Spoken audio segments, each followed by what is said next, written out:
നമസ്തേ പ്രിയമുള്ള പ്രേക്ഷകരെ, നാം ഇവിടെ ചർച്ച ചെയ്യുന്നു മേൽപ്പത്തൂർ നാരായണ ഭട്ടപാദനാൽ വിരചിതമായ നാരായണത്തിലെ വിരാട് രൂപമെന്ന 5-ാമത്തെ അധ്യായത്തിലെ അവസാനത്തെ അന്തിമ ശ്ലോകം, 10-ാമത്തെ ശ്ലോകം. ആദ്യം നമുക്ക് ശ്ലോകം പഠിക്കാം.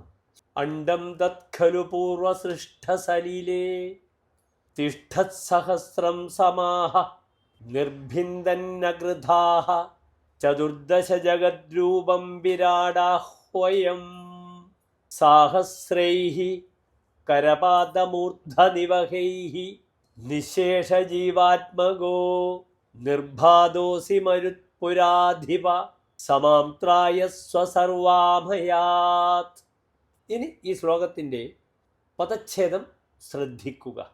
അണ്ഡം തത് ഖലു പൂർവസൃഷ്ട സലിലേ തിഷ്ഠത് സഹസ്രം സമാഹ നിർഭിന്ദൻ അകൃധാഃ ചതുർദശ ജഗദ്രൂപം വിരാടാഹ്വയം സാഹസ്രൈഃ കരപാദമൂർധനിവഹൈഃ നിശേഷജീവാത്മകഃ നിർബാധഃ അസി മരുത്പുരാധിപ സ മാം ത്രായസ്വ സർവാമയാത്.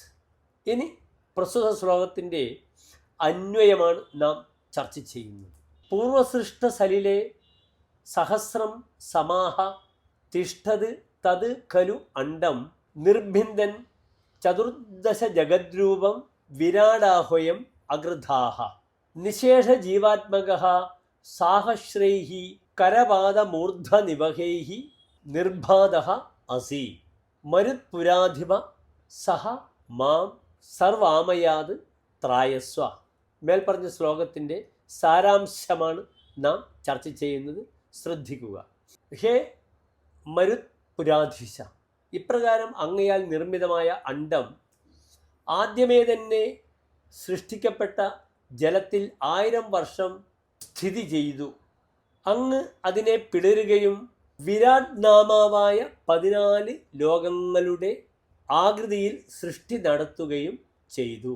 പിന്നീട് അങ്ങ് ആയിരക്കണക്കിലുള്ള കൈകാലുകളോടും ശിരസ്സോടും കൂടി എല്ലാ ജീവാത്മാക്കളെയും സ്വയം വഹിച്ചുകൊണ്ട് പ്രശോഭിക്കുകയും ചെയ്തു.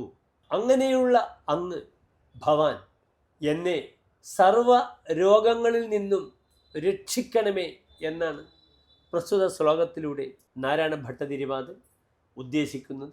ശ്ലോകത്തിൻ്റെ സാരം ഇപ്രകാരമാകുന്നു. നമസ്തേ.